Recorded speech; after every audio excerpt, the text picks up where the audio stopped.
All right, everyone, welcome back into another NFL DFS video. Going to be breaking down the two-game slate that we have here on Sunday. Let's go ahead and break it down. So let's start off with the opening game. We got the Texans versus the Patriots, guys. The Patriots are only 3.5-point favorites, which I kind of find interesting there. I would probably put a little bit higher than that, but this is going to be a very low-scoring game as it's projected to be. So we might end up pulling a defense from this game here. And theoretically, because the Patriots are the favorites, we'd probably pull in the Patriots DST. They're going to be priced that way, which is kind of annoying.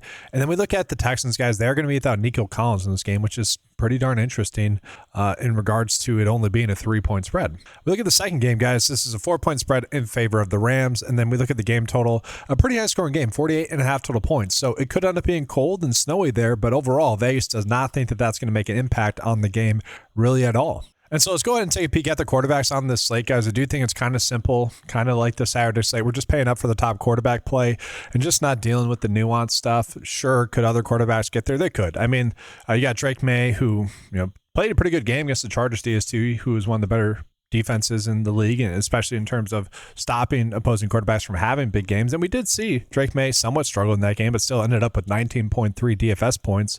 We look at Caleb Williams. I really don't know what to make of the performance. I mean, pretty terrible for most of the game, besides like hitting 2 wide open touchdowns, and like you can't take that away from him. Like he still hit those wide open touchdowns. It's been really weird to grade Caleb Williams because like the plays that he's making some very spectacular plays, but a lot of the touchdowns that he's making are by play design.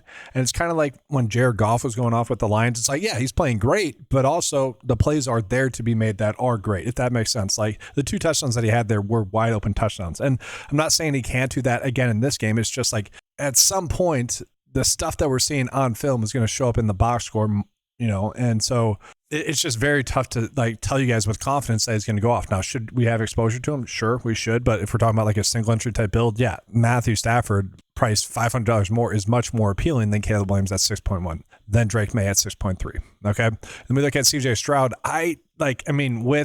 With Nico Collins not there, we just really can't be considering CJ Stroud, right? Especially against that defense. And so to me, it's really Matthew Stafford mostly, probably 70% on him, and then maybe a little bit of Caleb Williams and Drake May. Not too much of CJ Stroud. If that burns me, kind of, oh well. And so we take a peek at the ownerships, guys. I think it's just kind of wrong right now. I kind of expect this to get corrected as well. But yeah, I think we just go in on Matthew Stafford mostly. Now, the reason why Drake May is pulling in higher is because he projects to be the best value on the slate. Okay, so that's kind of interesting. And then all the other quarterbacks are grouped together. Again, I'm kind of saying that's wrong. We've seen the Bears defense be pretty terrible. You got Devontae Adams, 1 more week healthy. They're the best offense, and so let's just target them. We move on into the running backs, and I think it's worth calling out kind of the running back slate is very difficult. And I really don't mind the idea of just punting to Swift and Stevenson. The issue is we look at the starters in this game. They're all going to play about 60 to 65% of the snaps. Stevenson, Swift, Williams, and Woody Marks. So those are the 4 that we most want to get to. Maybe Henderson pops a big play. Blake Corum is still going to get a lot of work. Maybe he ends up scoring a touchdown. Kyle Monangai has been pretty appealing as well. Like the backups are still somewhat appealing, but I would kind of just rank it this way in terms of priority. But the issue is I don't really care. There's no... And so kind of in a weird way, I kind of think we do the running backs last, but also I do think we try to just stack them up with whichever DST we're getting to. So ideally, we would go Stevenson with, I think, the Patriots defense. If we can get away with that, sure. And I kind of like that Stevenson is lower priced. That being said, if you want to get to Henderson, you can. I think Blake Corum's a great value. I like into him. Woody Marks is going to get a decent amount of work in this game as well. And then I will say, guys, you guys know I was hyping up Kyle Monangai this whole year. I was telling you guys, draft him in your best ball drafts. Like I had 60% of him, like almost 70% of him in best ball drafts, which ended up working out. That ended up being a great call. But watching him on field, I'm like, what are you doing, Ben Johnson? Just give Swift the ball. He's clearly the better running back. It is crazy there. And we actually saw Monangai get a little bit too much work. Like he's a good runner.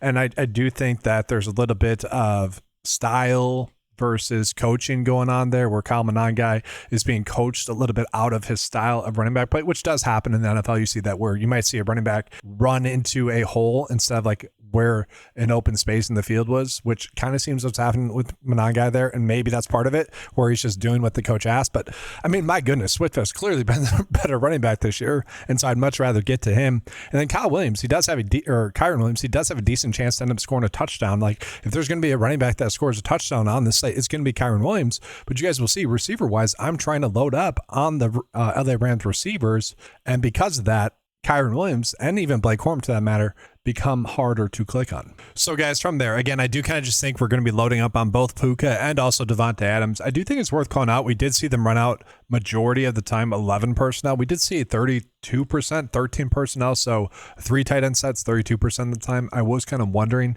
if we would see that happen a lot more because while they were successful with it and getting Tyler Higbee back, they might do that. But we still saw 11 personnel still be the personnel that threw out the most. And so I think really if you're playing Stafford, you just want to play Puka and Devontae Adams.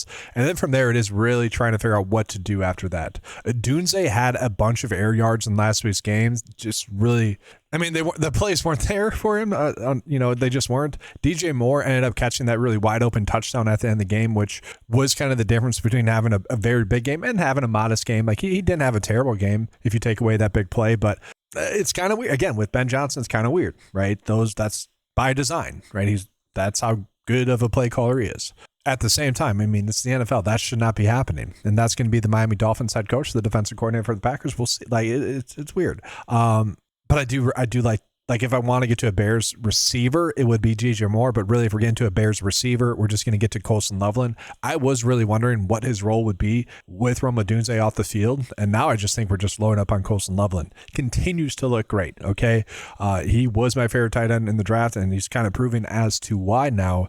And he's going to be the play I would want to run it back with for the Rams. If we're kind of betting on the Rams offense to be good, we want to run it back with someone. And I think that someone's going to be Colson Loveland. I expect him to continue to play well. And so with that, if we're passing up on the Bears pass catchers, which I don't like, again, this is the higher scoring game, 8.5 total points. I don't like that, but I do like the value that we are getting with the Houston Texans receiver. So obviously with Nico Collins being out, we do want to begin to some of the Texans, right? So Christian Kirk, guys, ended up with 87 air yards, most on the team last week. Only played in 66% of the routes, which we don't love. Only 58% of the snaps, but did end up with 8 receptions, 144 receiving yards, 1 touchdown on 9 targets. So he's kind of clearly the player I do think we want to be getting to. The question is, do we try to get to another Texans receiver just because now they are too poorly priced? Like Jaden Higgins is fine, but I think we just get to Xavier Hutchinson. I think there's a good chance he ends up just giving us points at 3.4. He ended up playing the most snaps, 67% of the snaps, 66% of the routes run, only 23 air yards. So if we don't like that, but I do really like the price tag. And so in an ideal world, we wouldn't be going with this lineup approach, but I kind of think that's what we're forced into. I do want to spend a little bit of time on the tight ends as well. I do feel like this is a little bit too touchdown heavy here with the tight ends. Like, Hunter Henry, like he could easily score a touchdown and kind of break the slate easily. Dalton Schultz, he is definitely going to get targeted more. With Nico Collins not being there, we have seen that a bunch. Not a terrible matchup for him. If CJ Stroud doesn't struggle, it's going to be because Dalton Schultz had a pretty good game. Colby Parkinson actually outsnapped Tyler Higbee and scored a touchdown, although Tyler Higbee was kind of the more useful tight end throughout the majority of the game, had more air yards. And so he's kind of the one I want to get to more than Parkinson, especially considering the price tag. And I actually don't mind the idea of doing double tight ends, okay, because there's a decent amount of value there. Like, again, Hunter Henry, a little bit touchdown dependent, but he's fine. Colby Parkinson, you could play him with Tyler Higbee. I don't care. Like, I think that's fine. If you're not playing Loveland, you could double tight end it. Like, it's not terrible. And then, these 4 are just perfectly fine. It's not a bad way to attack the slate. But given this lineup that I have going right now, guys, what are we going to do to finish it? Well, we have, I don't like having this amount of salary left over. I would probably want to get to Woody Marks or Swift. I mean, I'd be fine with this. That's fine. I think we'd be fine against that. I just don't love the fact that I'm playing Corum with all the Rams pass catchers. So maybe instead we try to get to Woody Marks and we have to get down from a DST. Maybe we go with the Rams. Like, I don't necessarily love it, but the Rams DST has been pretty solid. And, they haven't gone negative this whole year. And so maybe they get it going. Maybe the weather plays, a little bit more of a role than we're expecting. And so I don't mind that. If we're doing that, then we could maybe end up getting to Swift, which I know it doesn't correlate, but overall, I do think Swift is a little bit of a better option than Woody Marks. So that's what I'm looking at. We're going to go ahead and take a peek at what the 9-to-5 lineup builder is spitting out to us, and it is doing a lot of double tight end sets. It likes that the most. So it is actually into Caleb Williams over Matthew Stafford as the top builds, which, again, I kind of disagree with, but I get it. Vegas is kind of expecting both Williams and Stafford to have about the same production. Okay. if you're doing that, then obviously you're going to get to Loveland a lot. You probably want to get to DJ Moore a little bit as well, or Rumadunze. And again, I don't mind that. I think that's fine. But then we're getting to Swift and Stevenson. I'm fine with that. You know, Swift can catch the ball in the backfield. Maybe you get a little bit of a double dip there. I don't mind this. I think this is fine. But I do think if we want to begin to at least one of Puka Nacua or Devontae Adams in all of our builds, I think we should set a rule for that. And other than that, it is kind of a toss-up, guys. Wish I could give you more. That's what's going to make this slate fun. Personally, guys, as someone that does this content throughout the year, this slate is kind of the slate that I like because, you know, at some point, you have seen out that you need to see out of teams, and it's just, there's not as many big edges. And so, yes, you know what to expect. But that being said, with both offenses being pretty great, both defenses being pretty great for both teams in both games, it makes it fun to watch because there is a little bit of the unknown. Whereas throughout the majority of the season, you know who the top plays are, you know where the value is, and it's just whether or not they come through. There is a little bit of the unknown here in the sense that the slate's priced correctly. We're guessing on which running back we want to score a touchdown. We're hoping that we can hit some value on the Houston Texans receiver. So overall, it's a pretty fun slate for viewing purposes, DFS purposes. Obviously, we hope it's going to be fun, but it is more of a fun slate rather than a let's go out of our way to attack it type slate. That's going to do it, guys. Thanks for watching. Leave a like on the video, subscribe to the channel, and as always, guys, let's keep cashing.